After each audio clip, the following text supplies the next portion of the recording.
네, 시작하도록 하겠습니다. 여러분들 너무 지치시죠?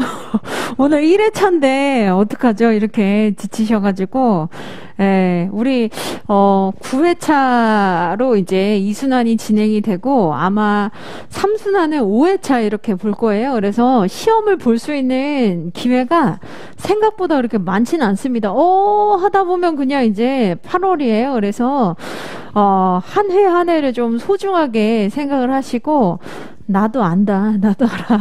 근데 이제 경조는 마음이 그게 안 되죠, 그렇죠? 그래서 공부할 게 너무 많기 때문에 조금 쪼들린다 하더라도 최대한 이제 쥐어짜내서 이제 써 보시고 우리 이제 오늘 그 문제 풀어봤는데 바로 해설을 해드리기보다는 똑같이 인사랑 똑같이 간략하게 이번 이제 이순환 때 여러분들이 뭘 챙겨가셔야 되는지 그리고 어떤 부분을 좀 유념해야 되는지를 알려드리도록 하겠습니다. 자, 그래서 강의 계획서 똑같이 한번 보도록 하죠. 자, 강의 계획서의 두 번째 페이지에 이제 우리 목표가 나와 있습니다. 그래서 자, 인사와 똑같이 시뮬레이션이에요. 시뮬레이션인데 다른 점이 있습니다. 인사는 이제 오늘 여러분들 약간 놀라셨을 거예요. 그래서 범위를 넘나들면서 강의를 하긴 하는데 배웠다는 것을 어느 정도는 좀 전제로 하면서 여기 갔다 저기 갔다 이제 엮어보고 이렇게 하는데 사실 경영조직은 그렇게까지 하진 않아요. 그래서 그 정도 되려면 한 3순환이 돼야 되기 때문에 너무 이제 엮어보는 것보다는 시뮬레이션을 하는 겁니다. 그래서 제가 쉬는 기간 동안 또는 평상시에도 계속 이제 팔로우업을 하거든요. 어떤 이제 교수님들이 어떤 문제를 내는지 그리고 주로 이제 빈출되는 문제 주제가 무엇인지 이런 것들을 이제 보기 때문에 여러분들이 그 주제 위주로 이제 시뮬레이션 하면 됩니다. 그래서 다양한 문제 풀이 문제는 뭐냐면은 인사랑 다르게 경영조직은 알아요. 아는데 안 나오니까 이게 문제인 거죠. 그렇죠? 그래서 오늘 이제 문제를 보시면서도 나 이거 확실히 뭔지 알겠다.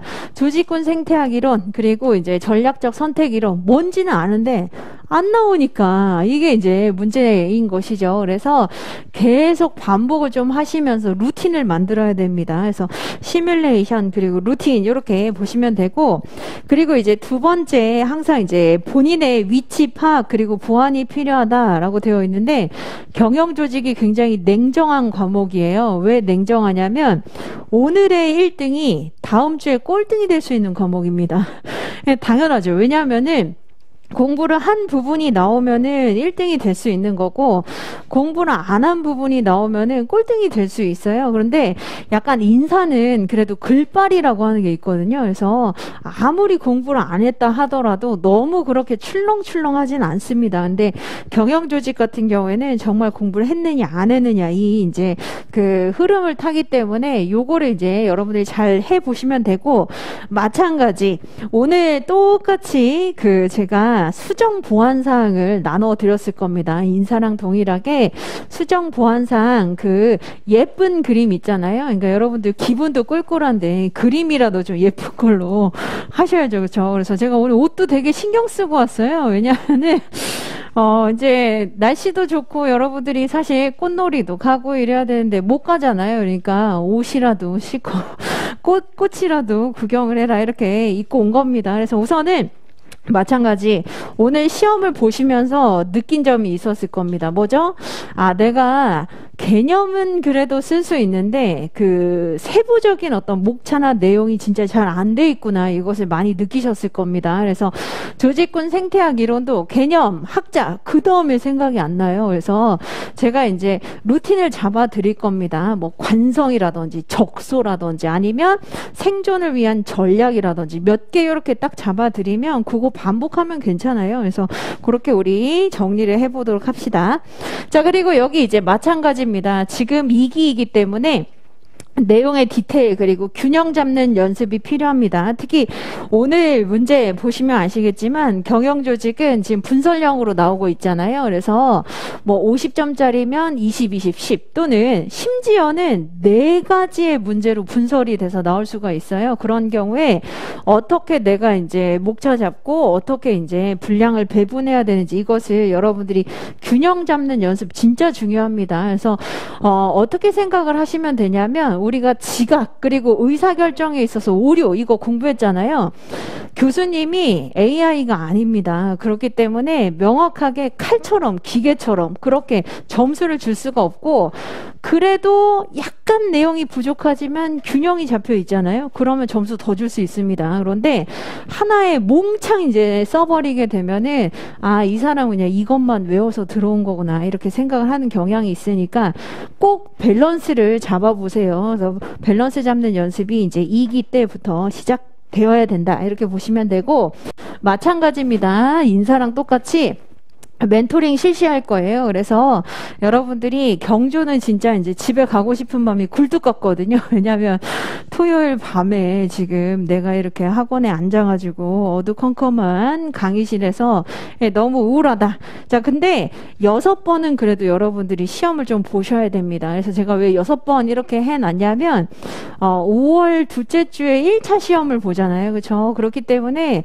그때 어쩔 수 없이 생동차나 아니면 혼동차생 같은 경우에는 빠질 수밖에 없을 겁니다. 물론 이제 1차 시험 보는 날 수업이 없어요. 그런데 그 즈음에서 이제 빠진다 하더라도 한 6번 정도는 이제 여러분들이 시험을 보시고 그 다음에 이제 멘토링을 받는 게 좋겠습니다. 그래서 멘토링 받으실 때는 그냥 오셔가지고 정신과 상담하듯이 그렇게 하는 게 아니라 답안지를 가지고 오시는 거예요. 그냥 내 문제 맞춰봐라. 이게 아니라 답안지를 가지고 오셔가지고 한번 쭉 보여준 다음에 제 대략의 점수는 이러하고 이런 코멘트가 가장 많이 지금 지적이 됐고 이거 어떻게 고쳐야 될지 모르겠다. 이런 거를 이제 물어보시는 게 필요합니다. 그러려면 원천 재료가 필요하죠. 그래서 6회 이상 답안지를 꼭 한번 제출을 해보세요. 네, 마찬가지로 5월 말에 제가 공지를 드릴 겁니다. 자, 그 다음에 이제 오늘 수험 방법론 있잖아요. 동일하긴 합니다만 약간 다릅니다. 그래서 동차의 함정, 유해의 함정, 혼동차의 함정 제가 이제 말씀을 드리면 자, 동차 같은 경우에는 지금 이제 시험을 딱 한번 보면 이게 내가 완전히 모르는구나 이렇게 이제 생각이 들기 때문에 어떻게 되냐면 지엽적인 문구 하나하나 이제 메모리 되는 경향이 있습니다. 예를 들면 공원이랑 한계가 특히 그러해요. 그래서 예를 들어서 심리학과 사회학에 기반을 두고 있다? 어디가? 이렇게 이제 생각이 들면서 지금 웃는 분들 많잖아요. 그렇죠? 그래서 어디가 심리학이지? 어디 사회학이지? 사실 인간사를 다루는 이론 자체가 심리학이랑 사회학 기반이에요. 근데 이제 막 여기에 메모리 되면서 이제 지치게 되는 경우가 굉장히 많다. 근데 이제 마찬가지입니다. 여러분들이 다 웃지만 다 똑같아요. 우리 인간이기 때문에 처음에 다 그렇게 시작을 하는 겁니다. 자, 그 다음에 이제 유해 같은 경우에는 마찬가지. 사실 오늘 이제 그 범위가 조직 파트에서 1, 2, 3장이잖아요. 그러면 이제 딱 보아하니 이제 나올 문제에 대강 알겠다. 기능식 사업부제 나오지 않겠어? 해서 이제 요거 공부하고 그 다음에 거래비용이론 이거 이제 공부하면은 여기 딱 결합시켜서 약간 중상급 문제로 내지 않겠어? 이런 생각 들죠. 근데 그렇게 하시면 안 돼요. 왜냐면 우리 시험에서는 반드시 그렇게 나오리라는 보장이 없기 때문에 최대한 이제 목차, 그러니까 내용은 좀 약간 퀄리티 떨어져도 됩니다. 하지만 목차를 여러분들이 공부를 하셔야지 목차 하나라도 이제 여러분들이 쓸 수가 있다. 그다음에 혼동차 같은 경우에는 특히 작년에 시험을 보셨는데 점수가 생각보다 안 나왔다라고 생각하시는 분들은 차별화를 위해서 억지로 이것저것 연결을 하는 경향이 있습니다. 근데 이거는 인사에서는 도움이 돼요. 하지만 경조에서는 크게 도움이 되지는 않습니다. 왜냐하면 제가 이거를 답안지를 읽어보잖아요. 읽어보면 왜 굳이 이거를 쓸까? 이런 이제 사실 의구심이 자꾸 들거든요. 왜냐하면 공부를 했다면 이제 순수하게 그 공부한 내용을 쓰면 되는데 이거 저거를 가지고 온 거는 메꾸려고 하는 거 아닌가? 이런 이제 생각이 들 수밖에 없어요. 경조는 그렇기 때문에 차별화를 너무 생각을 하셔가지고 연결시키는 것을 인사에서는 가능한데 경조에서는 그러실 필요 없습니다. 그래서 경조는 지금까지 점수 잘 받으신 분들이 그냥 지독하게 책이랑 친구들이랑 스터디메이트라고 생각하시고 계속 책 확인하고 그 다음에 키워드 발굴해내고 사족 빼내고 그리고 이제 더 깔끔하게 커뮤니케이션 할 수 있게 하고 요게 이제 굉장히 중요합니다. 그래서 마찬가지 경영조직 같은 경우에도 점수가 생각보다 못 나왔다라고 생각하시는 분들이 너무 이것저것 쓰시면 오히려 점수 안 나올 수 있어요. 그래서 요거를 좀 조심해 주시길 바라고 마찬가지 여기 편지 세 번째 그 편지를 한번 보시면은 맨 마지막에 제가 이거는 경조 시간에 알려드리고 싶습니다. 그래서 사실 할 수 있다고 생각하는 것 자체가 실력이에요. 이거 정말 중요한 얘기입니다.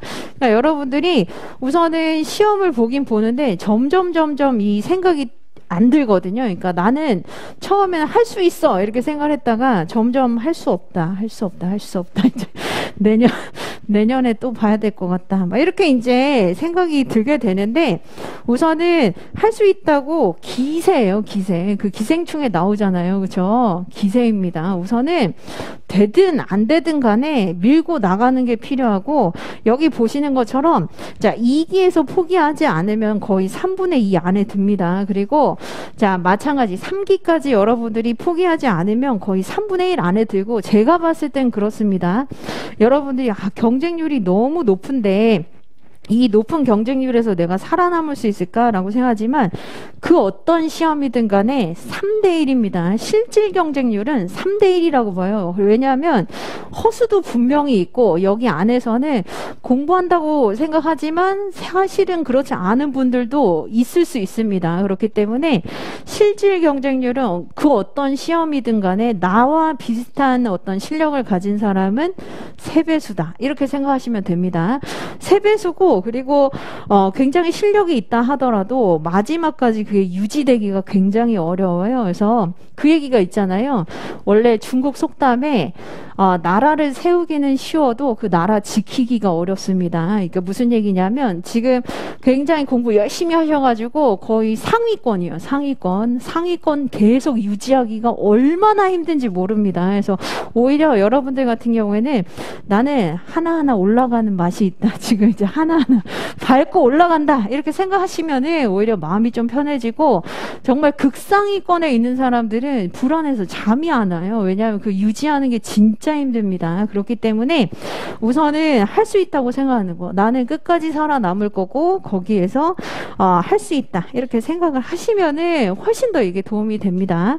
그리고 나머지는 똑같아요. 그래서 여기 보시는 것처럼 단권은 어떻게 해야 되는지 그리고 연구원들이 어떻게 공부하는 게 좋은지 요거는 읽어보시면 되는데 경조는 그렇게 생각하시면 돼요. 지금 이제 여러분들이 키워드를 알고는 있지만 이 키워드 말고 다른 키워드가 훨씬 더 커뮤니케이션을 할 때 더 확실하고 그리고 뭔가 사족이 빠진 느낌이고 핵심을 찔러주는 것 같다. 이러면 바꾸셔도 됩니다. 왜냐하면 5개월이나 지금 남아있기 때문에 그렇게 이제 준비를 하시면 되겠다라고 말씀드리고 자 이제 요거 한번 봅시다. 여러분들이 그래도 인사랑 경조를 거의 똑같이 듣기 때문에 아마 이제 복습이 될 거예요. 기본 원천 지식 재료가 있는데 자 이걸 50점짜리는 어떻게 한다고요? 자 필요한 부분을 우리가 우선 지도 찾기를 해가지고 요거 묻는 거구나 이렇게 하는데 자 지금 이제 오늘 시험 본 것이랑 동일하게 제가 한번 구성을 해봤습니다. 우선은 여러분들이 조직 파트에서 1장 개요 공부하고 2장의 조직 이론 공부하고 3장의 조직 구조에 대한 이제 일반적인 이해 이렇게 이제 공부를 한 거에서 지금 이론 문제를 제가 냈잖아요. 그런데 자, 특히 경조 같은 경우에는 분설형으로 지금 문제를 내고 있습니다. 그래서 50점인 경우에 문제 지금 배점이 어떻게 되냐면 20, 10 이렇게 지금 문제를 냈잖아요. 그러면 마찬가지 여기에서 어떻게 내가 분량을 구성해야 되고 어떻게 이제 가져가야 될 것인지 이거를 생각을 해보셔야 됩니다.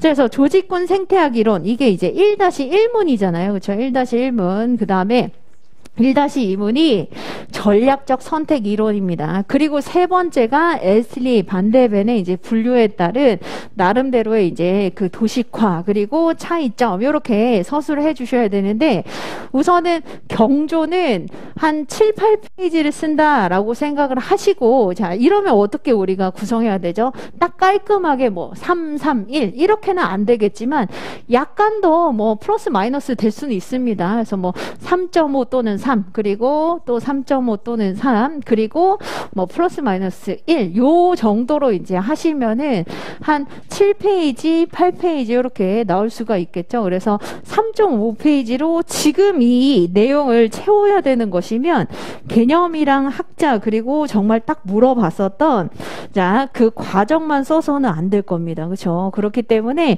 이 부분에서 내가 뭘 더 추가할 수 있을까 이렇게 큰 그림을 그리셔야 돼요. 마찬가지로 여러분들이 이제 문제만 보시고 우선은 조직군 생태학 이론 개념 그 다음에 뭐 학자 그 다음에 지금 나와 있는 변이 선택 보존 요거 쓰고 그 다음에 공원 한개 이렇게 쓰면은 의외로 쓸 게 없어요. 그래서 이렇게 채울 수가 없습니다. 그래서 항상 분설형으로 나왔을 때는 어느 정도 덩어리를 가지고 가야 되는지 이것을 이제 고민을 해 보신 다음에 쓰는 게 좋고 분명히 여기에서 빠진 부분이 있어요. 그래서 빠진 부분은 여러분들 단권화된 책에 표시를 해두세요. 표시를 해두시고 다음에 다시 한번 더 보는 겁니다. 그래서 그렇게 해서 루틴을 만들어서 챙겨 나가는 거다. 그리고 참고로 또 말씀을 드리면 경조는 양치기가 가능해요. 양치기가 뭐냐 거짓말이 아니라 많이 쓰면 교수님이 좋아하는 과목 중에 하나입니다. 인사는 아니에요. 인사는 많이 소설을 쓰기 때문에 교수님이 이렇게 좋아하지는 않고 경조는 물론 쓸모 있는 거 그리고 내용에 관련된 것을 많이 쓸수록 좋아하는 경향이 있습니다. 점수를 잘 주는 편이에요. 그래서 우선은 지금은 막 2부, 3부 쓰겠다 이렇게 하지 마시고 지금은 이제 깔끔하게 쓰는 연습하시면서 내용이 점점 팽창이 되면 3기 때는 약간 2부 써보는 요런 연습 이렇게 하시면 되겠습니다.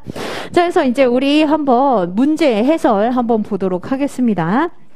우선은 자 문제 한번 같이 보도록 하죠. 자 문제에서 자 실제 일어나는 산업 그리고 기업 현상에 대해서도 보는 사람에 따라서 굉장히 다양하게 해석을 할 수 있다.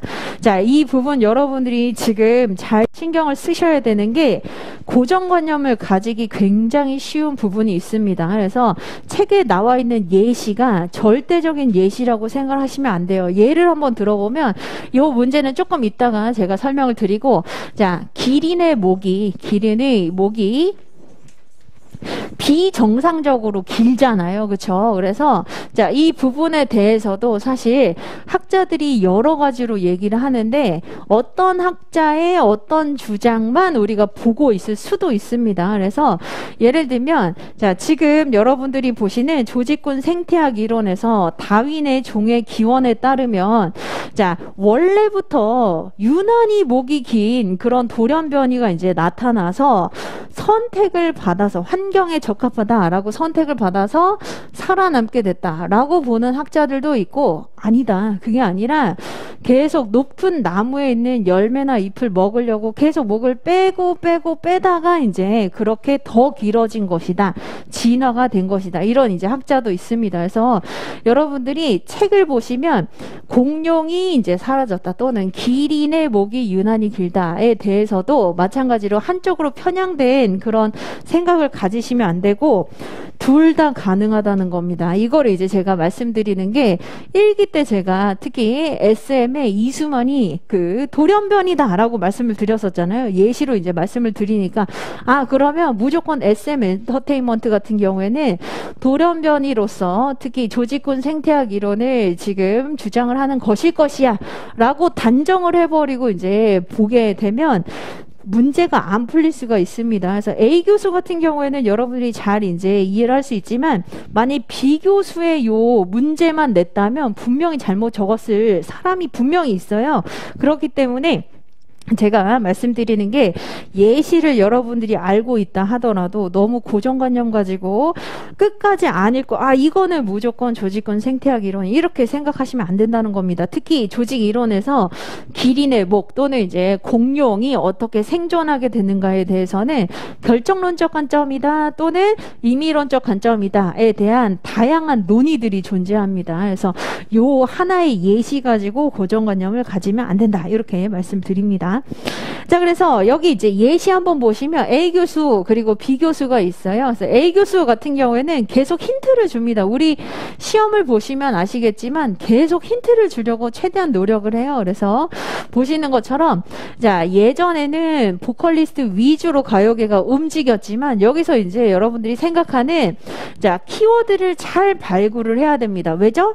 왜냐하면 여기 지금 문제에서 지문의 내용을 논거로 들어서 한번 기술을 해보세요 라고 얘기를 하고 있죠. 그래서 논거로 활용할 만한 것들을 여러분들이 잘 발굴을 해내야 돼요. 그래서 한번 보시면 A 교수의 이 내용 주장에서 가장 중요한 게 뭐냐면 자, 아이돌 산업이 새롭게 탄생하게 됐고 소비자들의 선택을 받았으며 우후죽순 엔터테인먼트 회사들이 생겨나기 시작했고 새로운 산업군을 구축하게 되었다.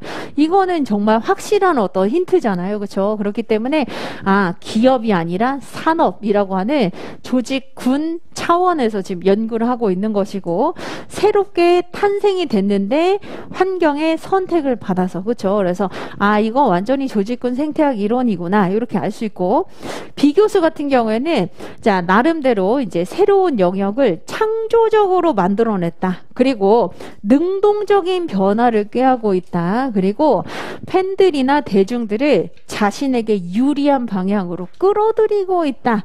자, 요런 것들이 이제 그 힌트라고 할 수 있겠습니다. 그래서 요런 것들 잘 이제 여러분들이 표시를 해 두신 다음에 논거로 들어서 이제 녹여가지고 써 주시면 돼요. 그래서 이제 한번 같이 봅시다. 해설지 한번 같이 보죠.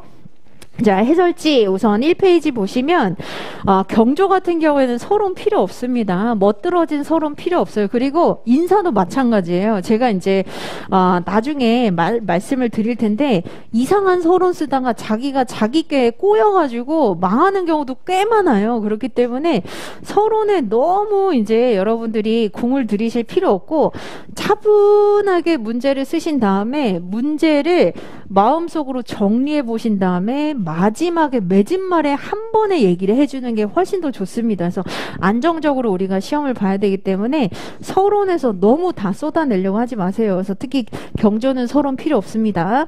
자, 여기 이제 한번 보시면 조직군 생태학 이론의 개념에서 자, 하나하나씩 요런 방식 되게 좋아해요. 그래서 교수님이 조직군이란 그 다음에 생태학이란 그리고 조직군 생태학이란 요런 식으로 여기 개념 보시면 자, 조직군이라고 하는 건 뭐죠? 유사한 형태의 자원을 활용해서 유사한 방식으로 변환시켜서 유사한 형태의 산출물을 이제 내놓는 그런 조직의 집합체를 의미를 하고 자, 그 다음에 네 번째 줄에 생태학이라고 하는 것은 유기체죠. 그렇죠. 동물이 환경의 영향에 의해서 어떻게 만들어지게 생성되고 분포되고 사멸되는가를 연구하는 학문입니다. 그래서 이것을 이제 결합시켜서 조직군 생태학 이론으로 지금 보고 있는 것이죠. 자, 대표적인 연구자를 물론 이제 개념 옆에 그냥 바로 써주셔도 돼요. 그래서 한남과 프리만은 여러분들이 꼭 알아두셔야 되는 학자입니다. 그래서 여기 보시는 올드리히 같은 경우에는 알아두시면 좋고 아니어도 전혀 상관이 없는 학자지만 한남과 프리만은 굉장히 유명해요. 그래서 요 이제 학자는 같이 써주시는 게 좋겠습니다. 그리고 저한테 많이 물어보는 게 꼭 영어로 적어야 되나요? 그렇지 않아요. 그런데 이제 제가 채점을 해보면 영어가 눈에 띄긴 해요. 그런데 영어 너무 잘 썼다 쌍 박수 막 치면서 이게 아니라 그냥 눈에 띄니까 이제 추천하는 것이지 영어로 이제 나는 못 쓰겠다 한글로 쓰시면 돼요. 대신에 눈에 표시가 좀 나게 써주세요. 그래서 실컷 써주시고 눈에 표시가 안 나면 안 되잖아요. 그래서 한남과 프리만 이렇게 이제 깍지 표시해 주시면 됩니다.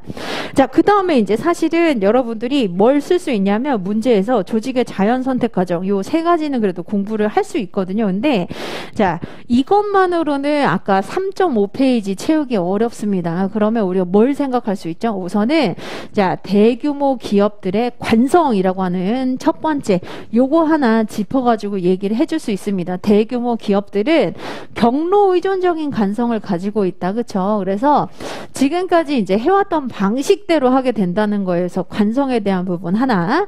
자, 그 다음에 동그라미 2번 하나 더 우리가 챙겨볼 수 있는 게 뭐냐면 자, 다윈의 적자 생존. 그쵸? 그래서 종의 기원이라고 하는, 자, 여기에서 유래가 된 것이다. 그래서 다윈의 결정론적 관점, 적자 생존의 관점, 여기에서 이제 유출을 하게 된 것이다. 자, 그 다음에 세 번째로 이제 우리가 하나 더 챙겨볼 수 있는 게 특히 돌연변이가 뭘 찾게 됐을 때 적소라고 하는 환경이 요구하는 영역을 제대로 찾게 됐을 때 그때 보존이 될 수 있다는 겁니다. 그래서 여러분들이 이런 방식으로 더 추가를 해보시면 돼요. 그래서 조직군 생태학 이론에서는 개념학자 그리고 그냥 바로 그냥 변선보 이렇게 무지성으로 암기하지 마시고 우선은 대규모 기업들은 이제 경로 의존적인 관성을 가지고 있다는 거 여기에서 여러분들이 더 언급해 줄 수 있는 게 이카로스 패러독스죠. 그렇죠? 그래서 특히 조직 쇠퇴 파트에서 우리가 대규모 기업들은 경로 의존적인 관성을 가지고 있다 보니까 그래서 역량 함정에 빠지게 된다라고 하는 이카로스 패러독스에서도 이 관성을 볼 수 있었습니다. 그 다음에 이제 두 번째가 다윈, 찰스 다윈의 이 결정론적 관점을 제시를 했었다는 거, 활용을 했었다는 거. 그래서 자, 요것도 이제 잘 들어보세요. 기린의 목이 비정상적으로 길어진 이유는 무엇인가에 대해서 다윈은 뭐라고 얘기를 하게 되냐면 목이 긴 기린이 돌연변이처럼 출현하게 되었고 그 다음에 환경에 적합한 것으로 받아들여지면서 결국은 살아남게 된 것이다. 이렇게 이제 보는 관점, 결정론적 관점이 여기에서 오게 됐다는 겁니다. 그래서 찰스 다윈의 종의 기원은 결정론적 관점이다. 여기에서 유추가 된 것이다. 자, 그 다음에 세 번째로 그냥 돌연변이가 아무데나 우후죽순 나타나는 게 아니라 적소를 찾아야 된다는 거예요. 여기에서 이제 사례에서 볼 수 있는 게 뭐죠? 종합 예술인을 찾고 있는 소비자들의 이제 그 적소를 공략한 게 바로 여기에 해당이 된다는 겁니다. 그래서 적소라고 하는 거 이렇게 이제 챙겨보시면 되고 여기 하나 더 추가할 수도 있습니다. 하나 많이 더 추가한다면 생존을 위한 전략은 두 가지 방식이라는 거예요. 그렇죠? 그래서 하나는 제너럴리스트 전략도 있었고 하나는 스페셜리스트 전략도 있었습니다. 그래서 범용적으로 표준화시켜서 그 적소를 이제 충족시킬 수 있느냐 아니면 완전히 어떤 전문화된 상품이나 서비스를 가지고 공략을 할 수 있느냐 이렇게 우리가 나눠볼 수 있는 것이다. 이거는 이제 기업의 상황에 따라서 다른 겁니다. 그래서 이렇게 어느 정도 쓰셔야 뭐가 가능하냐면 한 3페이지 정도 이렇게 쓰는 게 가능할 겁니다. 그렇지 않으면 굉장히 좀 빈약하게 될 수밖에 없어요. 자, 그 다음에 2페이지로 한번 넘어가 보도록 하죠. 조직의 자연선택 과정이라고 나와 있죠. 이게 이제 바로 찰스 다윈이 얘기를 했었던 바로 적자 생존 결정론에서 오게 된 그 과정을 의미를 하는 겁니다. 자, 그림 같은 경우에는 마찬가지 여기 여러분들이 보시는 것처럼 되게 간략하게 써주는 게 가장 좋아요. 그래서 변이, 선택, 보존이라고 하는 요 음영 표시만 그려주셔도 충분합니다. 자, 그래서 변이, 베리에이션 한번 보도록 하죠. 자, 변이 같은 경우에는 뭐 어떤 게 출현하는 것이죠? 돌연변이가 즉 새로운 조직 형태가 출현하는 것이 여기에 해당이 됩니다. 그래서 살짝 녹여주셔도 돼요. 그래서 SM 기획이 이제 돌연변이로 새로운 형태로 출현하게 되는 거, 아이돌 프로젝트 그룹으로 이제 등장하게 되는 거, 이게 이제 여기에 해당이 됩니다. 자, 그다음에 선택이에요. 선택은 뭘 이제 여러분들이 잘 활용을 하셔야 되냐면 적소를 찾았다는 겁니다. 그렇죠? 환경이 요구하는 영역, 소비자나 고객이 요구하는 영역을 적절하게 찾아서 한번 이제 형성이 된 조직은 적합한 것으로 받아들여질 수 있고 그렇지 않으면 도태가 된다. 자, 그 다음에 이제 보존입니다. 보존 같은 경우에는 제도화되는 거, 우리가 이제 제도화 이론에서 뭐라고 공부를 하게 되냐면 어떤 이제 일반적인 사회 현상으로 받아들여지고 구축화되는 것을 제도화된다라고 표현을 하잖아요. 그렇죠? 그래서 가치 있는 것으로 여겨지고 이제 구축되는 그런 과정을 거치게 된다. 이렇게 보시면 됩니다. 자, 그 다음에 이제 공헌과 한계 한번 보도록 하죠. 자, 공원과 한계. 여러분들이 정말 싫어하는 영역일 겁니다. 그래서 우선은, 자, 여기에서 우리가 힌트가 있어요. 우선은 개별 조직이냐, 아니면은 조직군이냐라고 하는 부분, 그리고 결정론이냐, 아니면 임의론이냐라고 하는 부분. 이거 가지고 공원점을 잘 잡아보시면 돼요. 그래서 우선은 조직군이라고 하는 측면에서 일반적인 그 조직 이론에 비해서는 연구 분석 수준을 거시화하고 있다. 확장하고 있다. 범위를 넓게 보고 있다. 자, 뿐만 아니라 동그라미 2번 한번 보시면 특히 생존, 적응을 위한 그런 과정에서 뭘 보고 있다? 결정론적 관점에서 이제 언급을 해주고 있다는 점이 공헌이라고 볼 수 있겠습니다. 뿐만 아니라 여러분들이 생태학을 여기에 이제 접목시켰다. 이것도 당연히 가능한 거예요. 자, 하지만 이제 한계점을 한번 보시면 지나치게 환경 결정론에 기울어져 있다. 자, 이거 설명을 하실 때 사실 조금 더 여러분들이 좋은 점수를 받을 수 있는 그 팁이 갤브레이스가 이제 주장을 했었던 비판점이 있었었잖아요. 그렇죠? 그래서 그냥 환경 결정론은 옳지 않다. 이렇게 얘기를 하는 것보다 특정한 학자를 얘기를 해주시는 게 좋습니다. 그래서 갤브레스의 의견에 따르면 지나치게 이제 환경 결정론에 치우쳐 있는 경우가 문제가 될 수 있다. 그래서 같은 환경에 처해 있어도 이제 그렇지 않은 경우도 있잖아요. 그렇죠? 그렇기 때문에 너무 조직을 수동적으로 지금 인식하고 파악하고 있다는 그런 점이 문제가 된다. 이렇게 보시면 됩니다.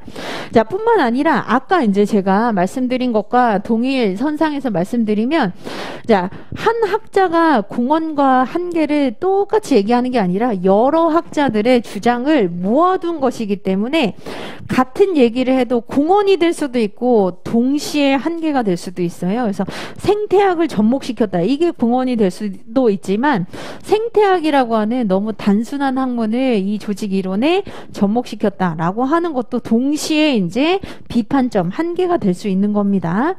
자, 그 다음에 이제 여기 보시면 이런 것들 여러분이 좀 어려워하거든요. 특히 지문의 내용을 논거로 들어서 한번 기술해 보시오라고 했는데, 자, 이런 것들을 이제 여러분들이 보면은 우선 겁을 확 먹으면서 논거, 논리라고 이제 생각을 할 수 있습니다. 하지만 여러분들 약간 자신감을 가지셔야 돼요. 그래서 교수님이 지금 박사 찾는 거 아니라고 말씀드렸죠. 그렇기 때문에 연구 모델이나 이런 거 크리티컬 하나하나 이렇게 보지 않습니다. 그래서 여기에서 지금 여러 가지의 샘플을 줬어요. 이미 논거로 활용할 수 있는 여러 가지 지표들을 이제 힌트로 줬습니다. 그렇기 때문에 이것들을 약간 노동법에서 포섭하듯이 써주시면 되는데 너무 길지 말게 쓰세요. 그래서 노동법이 아니기 때문에 너무 길게 쓰실 필요는 없고 요 정도로 쓰시면 되는데, 예를 들면 이것도 다 쓸 수 없을 겁니다. 그래서 우선은 두 가지식으로 써주세요. 자, A 교수의 의견은 지금 조직군 생태학 이론을 근간으로 하는 것이다. 그 이유는 왜냐하면 이렇게 얘기해 주는 거죠.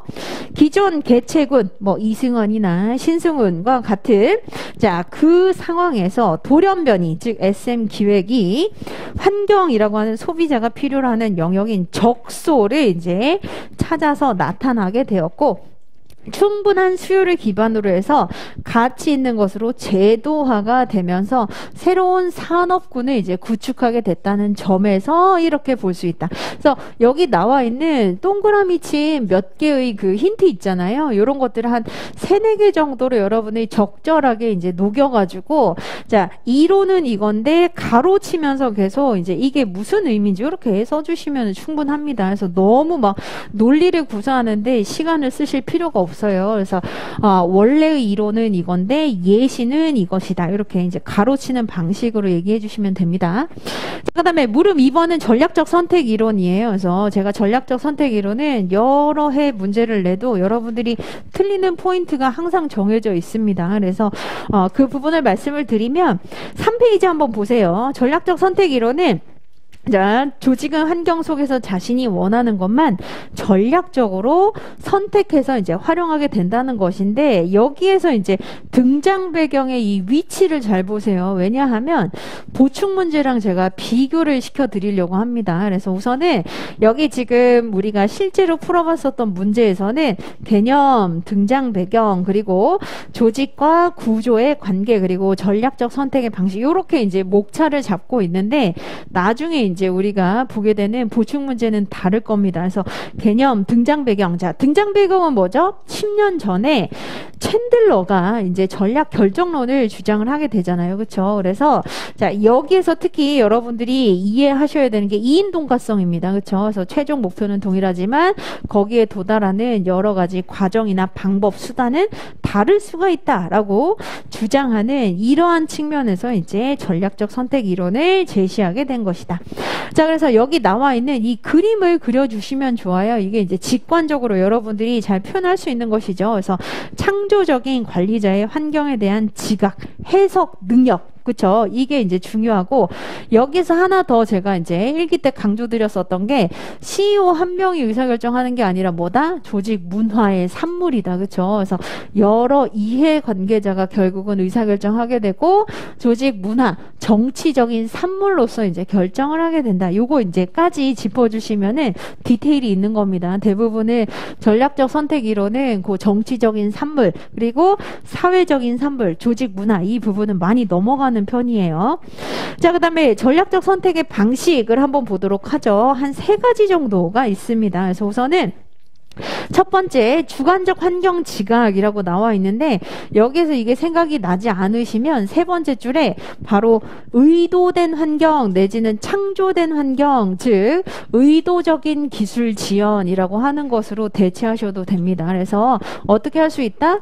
자, 사실은 창의적인 어떤 과학기술들을 지금 이제 개발을 해내서 빨리빨리 만들 수 있는데, 우선은 수요 공급이 이제 따라주지 못할 수 있기 때문에 아직 이제 컨베이어 벨트라든지 생산 라인 이런 것들이 정비되기 전에 의도적으로 기술을 지연시킬 수 있다는 겁니다. 이게 이제 바로 주관적인 환경 지각이라고 볼 수 있다는 겁니다. 그래서 사실은 뭐 현대나 아니면은 테슬라나 수소차가 이제 뭔가 발견이 됐을 수도 있어요. 발명이 됐을 수도 있는데 너무 사람들이 많이 이제 주문을 넣을까봐 의도적으로 이제 공개하지 않고 있을 수도 있다는 의미입니다. 자, 뿐만 아니라 이제 대안의 선택을 한번 보세요. 그래서 특히 의사결정자들은 어떻게 된다? 재량의 폭이 생각보다는 더 넓고 스펙트럼이 많을 수가 있다. 넓고 많을 수가 있다. 자, 그 다음에 4페이지 한번 보시면 환경의 조작과 통제라고 되어 있죠. 그래서 특히 대기업의 이제 예시가 나와 있습니다. 대기업의 경우에는 수요가 없다 하더라도 만들어낼 수가 있다는 겁니다. 그래서 최근에는 마케팅 활동을 최대한 활용을 해서 억지로 만들어낼 수도 있는 게 이제 환경의 조작과 통제이다. 그래서 이 부분 대부분 많이 못 쓰는 부분입니다. 그래서 제가 말씀드리는 게 전략적 선택 이론도 대부분 여러분들이 차일드 그리고 챈들러까지는 쓰는데 우선은 조직 문화, 정치적인 산물, 그리고 지금 보시는 전략적 선택의 방식 3가지, 이거는 많이 놓치는 부분이에요. 그래서 순서가 꼭 중요한 건 아닙니다. 뭐 주관적 환경 지각, 대안의 선택, 그리고 환경의 조작과 통제가 꼭 중요한 그 순서는 아닌데 그래도 꼭 정해 주셔야 됩니다. 적어 주셔야 돼요. 자, 그 다음에 평가 한번 보도록 하죠. 공헌과 비판이 있습니다. 마찬가지. 전략적 선택이론은 지금 이제 그 공헌이 뭐죠? 최고 경영자의 환경 해석 능력, 창조적인 지각 능력, 이것을 굉장히 높게 지금 가치를 부여하고 있는 거잖아요. 자, 뿐만 아니라, 자, 특히 동그라미 2번에 이 내용을 써주시면 굉장히 좋습니다. 그래서 조직의 환경 적응 행동 이론을 설명할 때 어떻게 하고 있다? 상황 적합 이론을 보완하고 있다. 또는 이제 비판에서 더 확장이 되고 있다라고 하는 이 내용을 얘기를 해주시면 좋습니다. 왜냐하면 지금 동그라미 2번에 해당되는 게 보충 문제의 내용이에요. 그래서 보충 문제의 내용 조금 이따 같이 보도록 하겠습니다. 자, 그 다음에 이제 여러분들이 생각하는 사회학과 심리학, 이게 어디에서 나오는 거예요? 바로 여기에서 나옵니다. 그래서 자, 사회학 심리학은 인간사를 구성하는 이제 가장 기저에 있는 학문이잖아요. 그래서 같은 어떤 환경을 맞닥뜨린다 하더라도 지각하는 게 다르다는 겁니다. 누가? CEO가 또는 이해관계자들이 같은 환경을 보고서도 이제 인지하는 게 다르기 때문에 다른 행동을 하게 된다는 거예요. 이게 바로 사회학과 심리학의 도움을 받아서 연구가 되고 있다. 자, 그 다음에 비판에서 대내적, 대외적 제약이 있는데, 자, 이렇게 쓰셔도 되고 아니면 소규모일 경우, 대규모일 경우 이렇게 쓰셔도 됩니다. 자, 소규모일 경우에는 뭐 때문에 안 되죠? 우선은 충분한 자원을 가지고 있지 않고 취약성이 있었잖아요. 그렇죠? 우리가 조직 쇠퇴에서 공부를 할 때 취약성이 있었습니다. 그래서 변동 가능성이 너무 심할 수가 있다. 자, 그 다음에 대규모 기업의 경우에는 문제는 뭐다? 조직 문화가 고착화되어 있기 때문에 잘 바뀌지 않는다는 거예요. 그리고 의사결정하기가 굉장히 어렵다. 이렇게 보시면 되겠습니다. 그래서 대내적, 대외적 대신에 소규모일 경우, 대규모일 경우 이렇게 얘기해 주시면 되고, 공헌이나 비판은 여러분들이 약간 의식적으로 한 2가지 정도는 내가 얘기할 수 있도록 하겠다 이렇게 목표로 삼으시는 게 좋습니다. 그래서 여기 나와 있는 거 다 기억 못해요. 그리고 우리가 아무리 공부해도 기억이 누수가 됩니다. 100을 공부해도 70밖에 우리가 쓸 수 없기 때문에 너무 딱 2가지 이렇게 보기보다 그냥 2가지 내가 얘기할 수 있으면 그냥 넘어가셔도 됩니다. 마찬가지 그 다음에 이제 밑에 보시는, 자, 여기 논 거를 들어서 한번 기술해 보시오. 어떻게 한다? 여기 나와 있는 몇 가지 힌트를 이제 여러분들이 괄호 안에 예시로 들어주시면 됩니다. 그래서 마찬가지 여기에서 환경을 주체적으로 인식했다. 2번째 줄 여기에 가로치고 뭐라고 했죠? 뚜렷한 취향을 가지고 있는 팬들을 타겟팅하고 있다. 그리고 환경 창조 능력을 가지고 있다. 이게 뭐죠? 판타지를 이제 제공하는 것이 여기에 해당이 된다. 그리고 능동적인 변화를 꾀한다. 이거는 여기 나와 있는 중국 시장에 이제 진출하면서 계속 적극적으로 대응을 해왔다는 점. 자, 이게 이것을 표시하는 것이다. 이렇게 보시면 되고, 자, 그 다음에 이제 물음 3번으로 한번 넘어가 보도록 하죠. 자, 물음 3번에서 사실 이게 출제 의도입니다. 문제에서 정말 조직군 생태학 이론을 아느냐, 전략적 선택 이론을 아느냐, 이것도 물론 기본적으로 중요하지만 결국은 1-3번 문제가 가장 이제 출제 의도, 인텐션에 이제 기반한 문제일 거예요. 그래서 분류 틀을 한번 인용을 해봐라. 그래서 A 교수, B 교수의 관점을 도식화하고, 자, 이 내용을 가지고 한번 비교해봐라 라고 얘기를 하고 있습니다. 그러면 여러분들이 머릿속으로 이제 뭐가 딱 떠올라야 되냐면, 이 사진이 좀 떠오르셔야 됩니다. 결국은 우리가 이론을 공부했을 때 요 3가지 틀을 공부를 했었잖아요. 그렇죠? 그래서 3가지 틀 이렇게 생각을 하시고 바로 뭘 가지고 와야 된다. 자, 에슬리와 반데벤의 분류는 특히 결정론적 관점이냐, 임의론적 관점이냐, 개별 조직이냐, 아니면 조직군이냐라고 하는 여기에서 주로 이제 여기에서 결국은 놀게 되어 있어요. 그래서 문제가 지금 뭘 물어본 거죠? 조직군 생태학 이론, 그리고 여기 나와 있는 전략적 선택 이론, 완전히 성격이 다른 것들끼리 물어봤기 때문에 이것을 제대로 제시를 해주시는 게 중요합니다. 그래서 5페이지에 나와 있는, 자, 환경인식 그리고 분석 수준이라고 하는 것을 제시를 해주시면 된다. 여기에 그나마 여러분이 약간의 멋을 낸다면 뭘 서술을 해주실 수 있냐면, 제가 1기 때 조직 이론을 강의를 할 때 뭐라고 말씀드린 적 있냐면, 조직 이론은 기업 환경 변화에 대한 기업 적응의 산물이다 라고 말씀드린 적이 있을 겁니다. 그래서 사실 이 모든 이론 들이 적응의 산물이라는 거예요. 결정론적 관점이든 아니면 임의론적 관점이든, 자, 결국은 환경 변화에 대한 기업 적응의 산물로서 여러 가지 이론들이 있는데 한번 우리가 특정한 기준에 따라서 한번 분류를 해보도록 하겠다. 자, 그래서 설명을 할 수 있어야 됩니다. 자, 여기에서 이제 결정론이 뭐고 임의론이 뭐냐. 자, 이거 여러분들이 쉽게 파악을 할 수 있는 방식은 뭐냐면, 자, 조직을 종속 변수로 보는 게 결정론입니다. 그래서 수동적으로 결과적으로 그렇게 따라갈 수밖에 없다는 것이죠. 그렇죠? 그래서 조직을 특히 종속 변수로 보는 게 바로 관점이라는 거예요. 수동적으로 당하고 있을 수밖에 없고 구조적 제약이 있을 수밖에 없기 때문에 종속 변수, 결과로서 그냥 맞이하게 되는 관점이 결정론입니다. 자, 그럼 임의론은 뭐죠? 환경을 주체적으로 그리고 주관적으로 창조적으로 형성할 수 있다는 겁니다. 그래서 여러분들 책에 보시면 자, shape이라고 하는 요 키워드가 굉장히 중요해요. 그래서 환경을 형성할 수 있는 것이다. 한마디로 조직을 뭘로 본다? 바로 원인 변수로 본다는 겁니다. 그렇죠? 그래서 독립 변수로 보고 있다는 거예요. 독립 변수가 조직이기 때문에 조직이 마음 먹은 대로 의도한 대로 바뀔 수가 있다. shape를 할 수 있다. 형성할 수 있다. 라고 보는 게 바로 임의론입니다. 자, 그 다음에 분석 수준이 이제 개별 조직 하나냐 아니면 조직군이냐. 자, 조직군이냐 라고 하는 것은 아까 우리가 조직군 생태학 이론에서 유사한 형태의 자원을 활용해서 유사한 변화하는 과정 거쳐서 유사한 산출물을 내는 결합체라고 배웠었죠. 집합체라고 배웠습니다. 그래서 이것을 의미하는 것이다. 이렇게 보시면 되고, 자, 차이점입니다. 맨 마지막에 이제 여러분들이 요거 잘 보이게 해주셔야 돼요. 교수님이, 자, 윌리를 찾아라. 이거 원하는 교수님 아무도 없어요. 그냥 딱 보면, 아, 이 사람 그냥, 이러고 넘어가는 답안을 좋아하지, 뭐라고 쓴 거야? 뭐라고 쓴 거야? 이렇게 보게 되면은 계속 점수를 감점시킬 수밖에 없는 게 보입니다. 그래서 마찬가지 여기 보시는 것처럼 조직군 생태학 이론은 확실히 눈에 탁탁 보이게 써주셔야 돼요. 그래서 결정론적 관점에서 조직군의 분석 수준에서 지금 얘기를 하고 있다. 자, 전략적 선택 이론은 임의론적 관점에서 개별 조직의 그런 연구를 하고 있다. 이렇게 얘기를 해주시면 되겠습니다. 자, 근데 제가 이제 그 보충 문제 한번 같이 보세요. 보충 문제 보시면 가장 잘 물어보는 거, 가장 빈출되는 거, 요 부분을 제가 써놨습니다.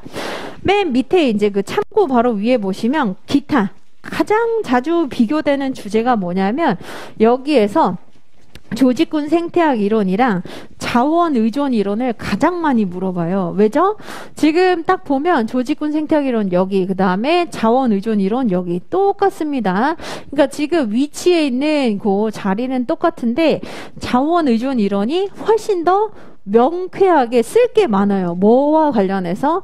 자, 환경에 대한 적극적 대응, 그 다음에 소극적 대응 방식, 이거 쓸 거 굉장히 많잖아요. 그렇기 때문에 이거 가지고 점수를 계속 감점시키기 너무 좋다는 거예요. 그래서 특히 지금 보신 조직군 생태학 이론, 자원 의존 이론, 요렇게 여러분들이 정리를 하시면 되고, 여기에 하나 더 이제 제가 말씀드리면, 많이 여러분들이 실수하는 게 뭐냐면, 시장과 위계 이론, 이거 이제 거래비용 이론이라고 말씀드렸었잖아요. 그렇죠? 거래비용 이론이 여러분들이 우선은 인사관리를 먼저 공부를 하다 보니까 메이크할 것인가 바이할 것인가 여기 꽂히다 보니까 이거는 임의론적 관점이다 이렇게 생각하는데 아닙니다. 자, 특히 거래비용 이론이라고 하는 것은 조직이 수많은 조직들이 지금 있다는 거예요. 이걸 잘 기억하세요. 삼성도 있고 LG도 있고 SK도 있고 심지어는 YM 연구소와 같은 진짜 이만한 조직도 있습니다. 근데 자, 그 많은 조직들 정말 수많은 조직들 정말 티끌 같은 YM 연구소 이렇게도 있는데 자, 이 조직들이 왜 지금 이러한 형태를 유지할 수밖에 없는가? 그것은 바로 다 비용이 저렴한 방식으로 운영이 될 수밖에 없다는 겁니다. 그런 모습과 형태를 지금 구축하고 있다는 거예요. 이것을 이제 따지고 있는 게 바로 시장과 위계 이론입니다. 그래서 결정론이에요. 왜 이렇게 할 수밖에 없는가? YM 연구소도 크게 만들고 싶어요. 하지만 이제 그렇게 할 수가 없다는 겁니다. 왜냐하면 비용이 너무 많이 들기 때문에 이러한 모습으로 유지, 운영을 할 수밖에 없는 것이다. 그래서 제가 아까 결정론 뭐라고 말씀드렸죠? 조직을 종속 변수로 본다는 겁니다. 어쩔 수 없이 그렇게 할 수밖에 없다는 거예요. 그래서 시장과 위계 이론을 여러분들이 인사관리에서 먼저 공부를 하다 보니까 메이크 할 거냐 바이 할 거냐 굉장히 합리적으로 판단을 내리는 것처럼 이렇게 생각을 하지만 그게 아니라 어쩔 수 없이 비용이라고 하는 관점에서 비용의 최소화를 할 수 있는 형태와 모습으로 구축이 될 수밖에 없는 것이다. 운영이 될 수밖에 없는 것이다. 라고 하는 측면에서 시장과 위계 이론은 조직군을 연구를 하기도 하고 결정론적 관점에서 얘기하고 있습니다. 자, 그러면 여기에서 우리가 파생해서 하나 더 공부를 해봅시다. 대리인 이론, 그럼 여기에서 어디에 속한다고 볼 수 있을까요? 대리인 이론? 대리인 이론은 여기 안 나와 있는데 생각하지만 우리 조직 파트에서 5장에서 조직 문화의 맨 마지막 부분에 나와 있습니다. 그래서 자, 도덕적 해이가 이제 발생하다 보니까 안 해도 될 행동을 하다 보니 그래서 비용이 증가하게 되고 거래 비용 이론이 이제 더 많이 들게 되면서 대리인 비용도 많이 들게 되는 것이다. 이렇게 이제 연결이 될 수 있었었는데 대리인 이론도 마찬가지로 시장과 위계 이론과 동일한 이 일상안, 뭐 사실 상한이 딱 정해져 있는 건 아닌데 이걸 일상안이라고 많이 본다면 일상안에 똑같이 대리인 이론도 정해져 있다라고 보시면 되겠습니다. 그 이유가 자, 대리인 이론 한번 생각해 보시면 조직은 여러 이해관계자들의 집합체고 자, 하나의 조직만 보는 게 아니라 여러 조직들이 있다는 거예요. 그래서 여러 조직의 입장에서 여러 이해관계자들의 연합체, 집합체로 구성이 되어 있는데 결국 마찬가지 조직의 의사결정을 어떻게 할 수밖에 없다. 자, 대리인 비용을 나름대로 합리적으로 우리가 계산해서 줄이는 방식대로 운영하지 않으면 생존 자체가 불가능해진다는 겁니다. 그렇기 때문에 마찬가지 결정론적 관점이고 조직군의 입장에서 이제 대리인 이론도 여기 이제 위치할 수가 있다. 이렇게 보시면 되겠습니다. 자, 그 다음에 전략적 선택 이론이나 자원 의존 이론은 딱 느낌이 오죠. 그렇죠? 그래서 이미 전략적 선택 관점을 우리가 살펴봤었고 자원 의존 이론은 뭐죠? 의존도를 낮추기 위해서는 환경의 독립성, 자율성을 추구해야 되고 그래서 적극적, 소극적 대응 전략이 필요하다. 이렇게 공부를 했었습니다. 자, 그 다음에 여러분들이 가장 많이 틀리는 것 중에 또 하나가 자, 상황이론이에요. 구조적 상황이론 이퀄 상황이론입니다. 상황적합 이론이에요. 그래서 마찬가지 오늘 인사 시간에 제가 힌트를 드린 게 자, 조직 구조나 관리 방식이 환경 기술 규모의 핏이 맞을 때 성과가 난다. 이렇게 우리가 표현을 하고 그림을 어떻게 하죠? 조직 구조나 관리 방식이 조직 구조나 관리 방식이 자, 환경, 기술, 규모와 핏이 맞을 때 성과가 난다. 이렇게 보는 게 바로 구조적 상황 이론입니다. 그런데 자, 이게 성과가 난다라고 생각을 하니까 아, 그러면 결정할 수 있나 보다. 핏이 맞게 환경과 기술과 규모를 우리가 결정할 수 있나 보다. 의사 선택을 할 수 있나 보다. 이게 아닙니다. 자, 이게 맞지 않으면 뭘로 이어진다고요? 생존 자체가 안 된다는 겁니다. 그래서 성과 그 이전에 생존 자체가 안 된다는 거예요. 그렇기 때문에 구조나 방식이 환경 기술 규모에 맞아야만. 그래서 사실 여러분들이 특히 인사관리 시간뿐만 아니라 경영조직 시간에 핏이라고 되어 있는 것은 결정론적 관점이라고 보시면 됩니다. 그래서 핏이라고 하는 게 여러분들이 뭔가 창의적으로 이것을 우리가 선택할 수 있을 것이야 라고 생각하지만 그게 아니에요. 결정론적 관점에서 얘기하고 있는 경우 훨씬 더 많습니다. 그래서 결국 생존하기 위해선 맞아야 된다는 겁니다. 그래서 결정론적 관점이고 자, 개별 조직의 입장에서 얘기를 하고 있는 것이다. 이렇게 보시면 되겠습니다. 자, 그러면 이제 우리가 조금 더 나아가서 보충 문제 한번 같이 풀어봅시다. 자, 보충 문제는 참고적으로 제가 말씀드리면 아마 2년 정도 전에 제가 이 문제를 2기 1순환 때 냈었을 거예요. 2기 1순환 때 냈었는데 다들 막 멘탈이 나와가지고 특히 뭐 이거는 뭐 그렇게 어렵진 않습니다. 뭐 상황 적합론, 그 다음에 전략적 선택 이론 뭔지 알겠다. 개념, 주요 내용, 평가 여기까지는 노멀하게 읽다가 갑자기 상황 적합론에서는 환경 연구 그리고 기술 연구를 언급해.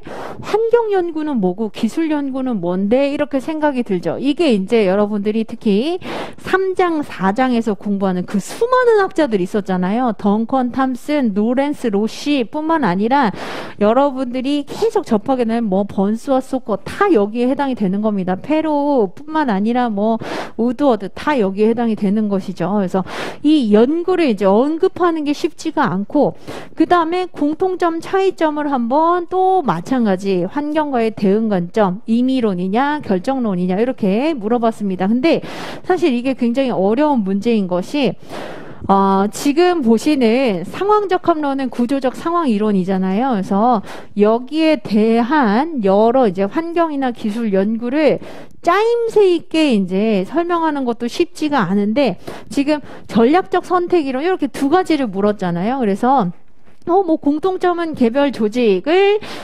기초 단위로 해서 연구를 하고 있구나. 하지만 지금 보시는 결정론이냐 임의론이냐라고 하는 게 이제 그 차이점이라고 할 수 있겠죠. 하지만 자, 여기에서 여기로 넘어가는 연결고리를 여러분들이 잡아주실 필요가 있습니다. 이 연결고리가 바로 뭐다? 바로 챈들러와 차일드의 그 등장 배경이 연결고리가 될 수 있다는 거예요. 그래서 요거를 이제 제가 같이 해설지를 보면서 설명을 좀 드리도록 하겠습니다. 자, 7페이지 한번 같이 보세요. 자, 상황적 합론, 개념, 등장 배경 제가 말씀드린 것과 동일합니다. 그래서 자, 이렇게 보시면 되고 요 그림이 그대로 나와 있죠. 그렇죠? 환경, 기술, 규모가 조직 구조나 관리 방식과 핏이 맞아야 성과가 날 수 있다. 성과 이전에 생존이 가능하다는 겁니다.